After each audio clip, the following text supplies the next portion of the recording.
Where, of course, at this point, everything's shut down by government order. But you guys jumped out ahead of that a little bit and decided that you were going to shut down before everybody was required to. Can you just tell me what, I guess, the thought process was on you biting the bullet, so to speak, and making that call? Right. I mean, we just sat down, myself and Ryan and Randy, and just tried to figure out what was the best case scenario for our members of the gym. And we just felt that we wanted to get ahead of it and be part of the solution rather than the problem. Obviously in an MMA gym, we're a lot of physical contact and people are on top of each other and training. And we just felt it was the time to do it was on Sunday night. Yeah.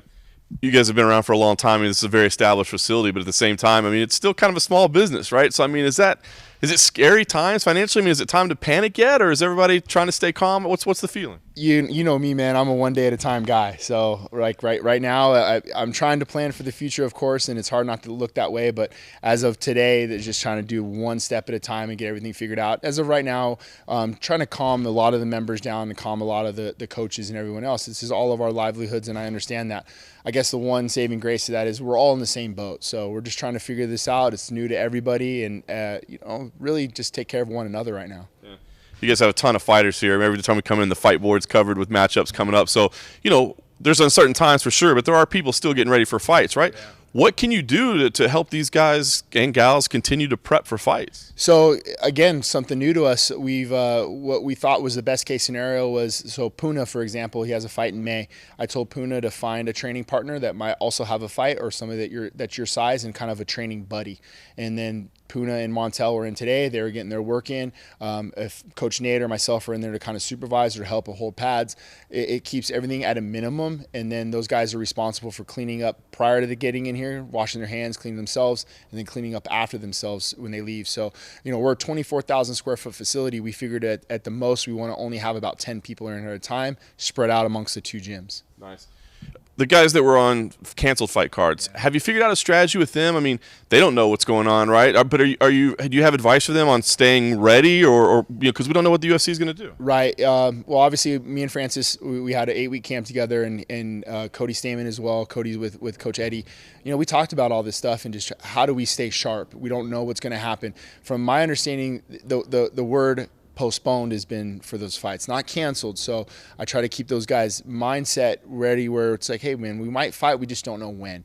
But again, it's hard. I think that was the one thing you put a whole training camp in, and that's something I think we've been accustomed to in MMA. Guys get hurt, people miss weight, something happens, fights get canceled, right? So we're not necessarily where this is new to us, but again, this whole thing with the entire cards being canceled. So really, all I said to Francis was, man, no one can take away the hard work we put in for these next 8 weeks.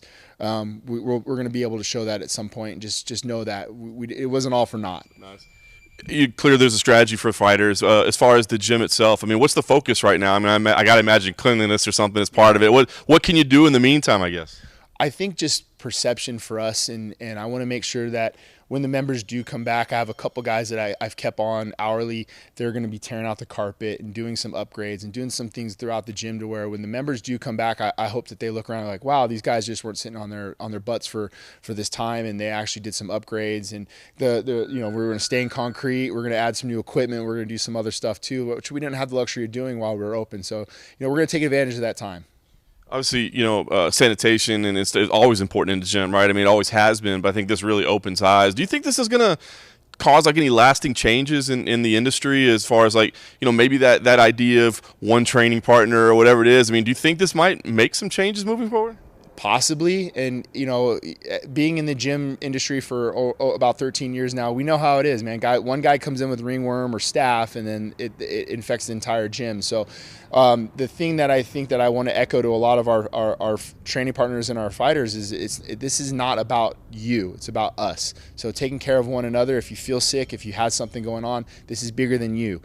So make sure that that when you're coming in here, you could possibly be infecting somebody else or somebody's grandparent, that didn't have a choice. So, I would imagine some of these bylaws are going to be passed down as we get going and figuring out how to calm this epidemic. But right now, man, it's just all new waters for us. Yeah. think everybody's in a state of confusion, just trying to figure out what's going on with the whole industry, as you said. I mean, if somebody were to come to you and say, "What the hell am I supposed to do?" I mean, do you have a message for your team, for anybody in the industry that's wondering what are we supposed to do right now? Same. I mean, I just got off the phone with John Wood, one of my friends. He runs Syndicate. You know, obviously we're competitors, but at the same time we're also good friends and we're businessmen.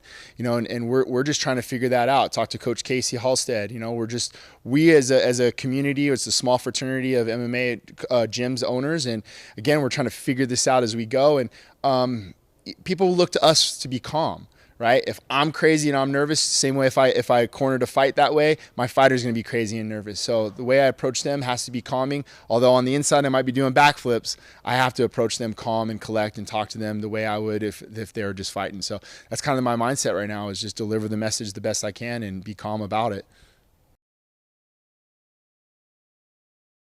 Hey sports fans, if you want to see more videos like this, check out some of our other ones right here. And if you like what you see, hit the subscribe button and stick around for more from USA Today Sports.